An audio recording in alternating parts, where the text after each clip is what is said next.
She was the ethereal siren of Splash, the shimmering blonde icon who defined an entire era. Daryl Hannah carried a delicate, almost unreal beauty that seemed destined for endless Hollywood stardom. Her rise was meteoric, marked by unforgettable roles in Blade Runner and Wall Street. But just as she reached the peak of her career, she made a choice no one expected. People whispered about exhaustion, arrogance, or rebellion, yet the real reason for her retreat was far more unsettling. The question wasn't why she disappeared, it was what invisible battle pushed her out of the light, and what followed left everyone stunned. Born in Chicago in 1960, Daryl's early life was far from ordinary. Her parents split when she was young, and her mother later married successful entrepreneur and inventor Gerald Wexler. Despite growing up in comfort, she lived in emotional solitude. As a child, she wrestled with overwhelming shyness and what doctors would later identify as Asperger's syndrome. Social cues felt foreign. Conversation was a maze. Acting, strangely enough, became her refuge, a place where she could escape her own fears. Beneath her luminous beauty was a profound terror of crowds and harsh lights, a quiet warning signal of the Hollywood breakdown that lay ahead. Her career seemed untouchable. After Splash, premiered in 1984, she became an overnight sensation around the world, but fame intensified the storm inside her. The relentless cameras, the exhausting press tour, the shallow glamour, it all became suffocating. Cracks began to show.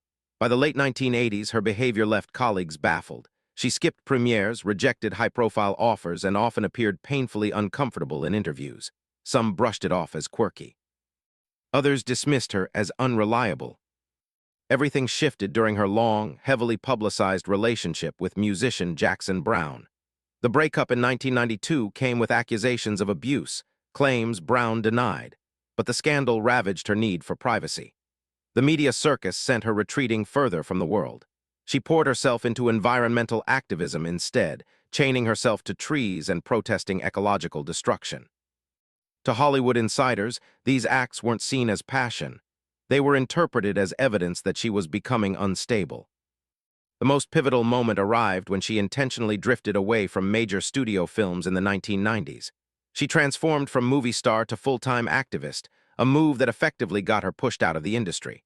Executives didn't want someone who was getting arrested at protests or living a lifestyle they considered unmanageable. The truth behind her withdrawal wasn't scandalous. It was deeply personal. The overwhelming noise, pressure, and sensory chaos of fame were incompatible with a mind already struggling to stay balanced. She couldn't maintain the illusion any longer. Hollywood demanded flawless poise, but Hannah's internal world was shaped by constant anxiety. Activism became the role that gave her purpose, a lifeline outside the harsh judgment of the entertainment world. In the end, she chose to protect her mental and emotional health rather than sacrifice herself for celebrity. With time, Daryl Hannah carved out a different kind of triumph.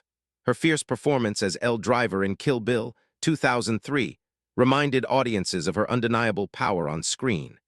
Later, her marriage to music legend Neil Young anchored her in a life far removed from red carpets and paparazzi. She continues her environmental mission, a calling that has come to define her far more than any film credit. Her journey stands as a moving reminder that true courage isn't measured by surviving the spotlight, but by knowing when to step out of it and finally live as your authentic self.